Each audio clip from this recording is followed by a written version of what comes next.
अध्याय 2 श्लोक 35 से लेकर 40 तक। यहाँ पे जो कहने का मतलब है कि कृष्ण अर्जुन को समझा रहे हैं कि दो ही चीज़ें होती है, एक सत्य होता है और एक असत्य होता है। जो सत्य के साथ है उसे साथ लेके चलना है, और जो गलत के साथ है उसे झाड़ू लगा के जैसे कूड़ा को फेंक देते हैं, उसी तरह से उस चीज़ को भी हमें अपने मन से हटा देना है। हमें उसे अपने मन के अंदर रखना ही नहीं है।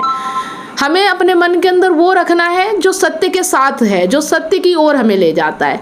और जो ये दुर्योधन है ये असत्य के साथ है, तो इनको हमें हटाना पड़ेगा, मतलब इनसे युद्ध करना पड़ेगा, इनसे लड़ना पड़ेगा, क्योंकि ये हमें सत्य की ओर जाने से रोक रहे हैं। इनमें से भी जो सच्चा नहीं है उसका नाम क्या लेना, बहुत मतलब उसे क्या बताना कि है कि नहीं है, उसे ये समझ लो कि नगण्य है ही नहीं। मतलब कृष्ण अर्जुन को ये समझा रहे हैं। तो यहाँ हमें ये समझना है कि यहाँ 3 ही चीज़ें हैं, ठीक है। अहम है, आत्मा है और प्रकृति है।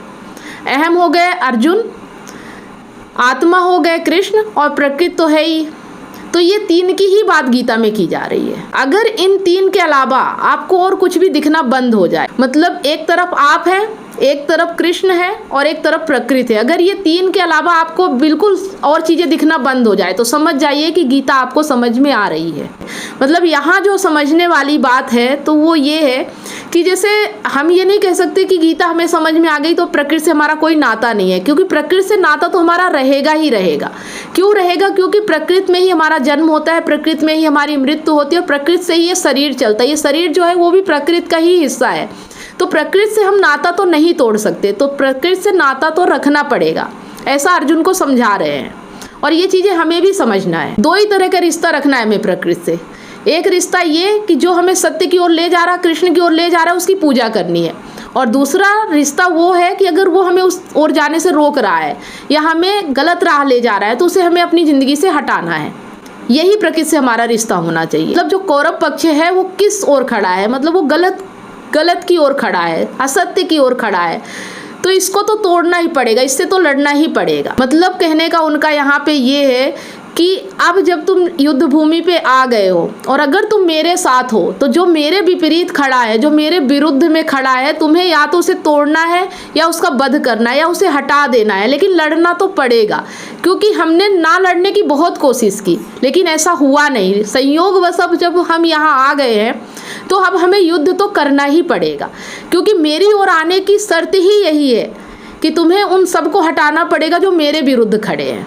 लेकिन ऐसा लगा नहीं कि अर्जुन बहुत समझ पाए हैं। अभी हमने पिछले श्लोक में बात की थी कि जब तक वो अहम और आत्मा की बातें कर रहे थे लेकिन उनको ऐसा लगा कि अर्जुन अभी समझ नहीं पा रहे हैं, तो वो अब एकदम से तल बदल देते हैं कि जिस तल पे अर्जुन अभी खड़े हैं, संसार के तल पे, दुनियादारी के तल पे, या जो वो देख रहे हैं समाज का प्रभाव पड़ रहा है, पाप लगेगा, पुण्य होगा, ऐसी बातें वो कर रहे हैं। तो अब वो सोच रहे हैं कि अर्जुन को इसी तल पे समझाया जाना चाहिए।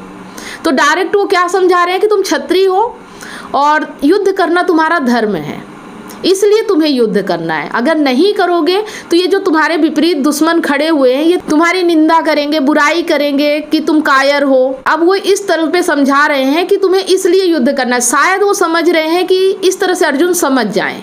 मतलब कृष्ण ने हर तरह से साम दाम दंड भेद अर्जुन के ऊपर ट्राई कर लिया है, लेकिन किसी भी प्रकार का लाभ होता हुआ नहीं दिख रहा है। तो अब वो आगे के श्लोकों में बताने जा रहे हैं निष्काम कर्म। ये चीज़ें हमें समझना है कि अर्जुन जो डरे हुए हैं समाज से, पाप से, अपयश होगा, कायर बोलेंगे, नरक भोगना पड़ेगा, ये काम करेंगे तो दुष्परिणाम आएंगे, तो ये सब जो डर है ना, ये अर्जुन का ही नहीं है, ये हम सब का डर है। और अपने आप झांक के देखिए कि क्या हम इन चीज़ों से नहीं डरे हुए हैं।